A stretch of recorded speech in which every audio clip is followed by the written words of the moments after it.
গোটা বিশ্বের মানুষগুলো দুই ভাগ হবে, এক ভাগ জান্নাতে আর এক ভাগ জাহান্নামে। সবাই কিন্তু জান্নাতে ঢুকবে না। এখন আপনাদের সিদ্ধান্তে আসতে হবে যে আসলে আমরা কই যেতে চাই। আমরা কি জাহান্নামে যাব নাকি জান্নাতে যাব?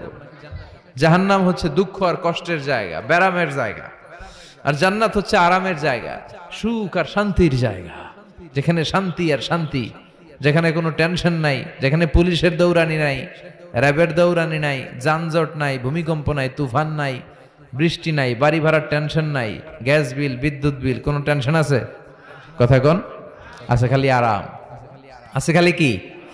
মালিক তুমি জান্নাতে, তোমার পাশে আমায় একটি ঘর বানিয়ে দিও, একটি ঘর বানিয়ে দিও সে বিভীষিকাময় মহাদিনে, তোমার প্রতিবেশী করে নিও।